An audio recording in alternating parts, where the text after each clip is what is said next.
Hey folks, this is Peter Pollock from Gladius Consulting.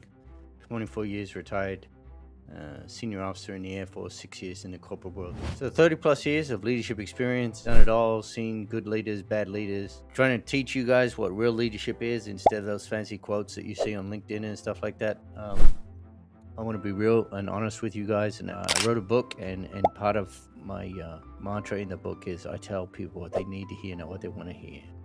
And I think that's super important. So you need to be honest with people, and that's what this lesson is about today: honesty, and specifically tolerating mediocrity. If you think you're being kind by tolerating mediocrity, you're not. You're actually being cruel to people. You've got to be honest with people, right?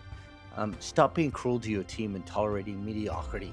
Good leaders don't tolerate mediocrity, right? If you're not cutting the mustard, they get rid of you. And we're going to go through how that happens today. It's not because the person is mediocre because they're lazy, but if you keep tolerating them because they can't land their plane, and we'll talk about that later, then your actual self is being lazy. Leadership is not a popularity contest. If you want to be popular, go sell ice cream. Don't be a leader, because it's not a popularity contest and not everyone is going to like you. We live in an era where empathy, that word empathy, is getting weaponized time and time again. I teach a command and leadership class, and a lot of my students say the most important trait of being a leader is empathy. I would beg to differ. Empathy is important, but there is a line, because at some point you're going to have to make a decision about a person and their life, and that will affect them. So being too empathetic is actually damaging the entire team. We confuse being patient with people as progress. That's not. Some leaders are terrified of being labeled harsh.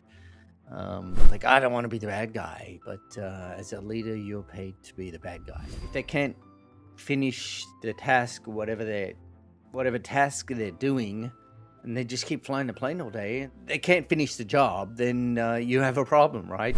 Are you going to continue to land the plane for them? I just don't understand that. It risks the mission, it risks their wingman, and it risks lives, to be honest with you.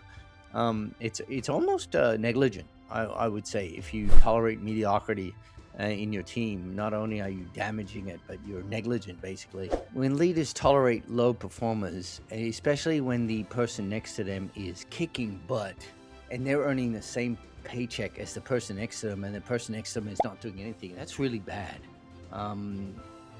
And people are going to burn out and get sick of that, and they're going to move on. So you're going to, in effect, if you tolerate mediocrity and the people who can't land the plane,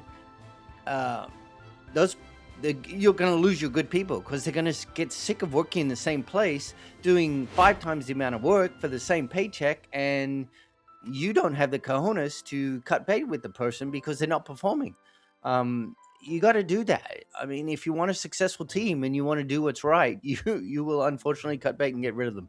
And I know that's not easy. It's never easy. High performers are twice as likely to lead. Why? Because the human brain processes unfairness, same way it processes physical pain. So your best player watches the weaker player get the same paycheck, and it doesn't register as their brain. It registers as a threat. Why am I doing all this work, and Joe over here is making the same money that I'm making? That just doesn't make any sense. What you're actually doing is punishing the people who are actually doing work, who are carrying all the load. And that's just cruel, right? Most leaders get it wrong because they don't want to seem like they're harsh or humiliate the other person. But letting them go doesn't have to destroy them, right? Sometimes it's not a good fit. In the military, we do the same thing. Sometimes people don't get promoted because they're not ready for the next level. Your job as a leader is to, first of all, teach them to land the plane, first of all. And if that doesn't work, sometimes you got to cut bait. And I know you guys probably don't like that. And there's people, oh my God, he's so mean. No, I'm just being real. That's what I promise to do in this channel. And I will always be real. But you guys stop confusing being nice with good. It's different, right? Being nice avoids hard conversations. And this doesn't mean you need to be mean. It just means you need to tell people what they need to hear, not what they want to hear, right? Nice protects feelings in the short term, but not in the long term. Good protects people and your team in the long term. Standards are not a lack of empathy. Stop saying that, oh my God, he's so cruel. Standards are not a lack of empathy. It's actually a form of respect. All right. And if you want to build the culture and the performance where everybody can coexist, it's a conversation. It's not an easy conversation, but it's a conversation that you have to have, and I'm actually okay at having those conversations. In fact, I would hire you. I was by name requested into 2 organizations specifically to get rid of somebody in the organization who is destroying the culture of the organization. And it's just crazy. For some reason, I could do that. So if you want me to help your organization get to the next level, click on the links below, comment, get in contact with me. My contact information is below, and we can definitely work together to make things happen. All right.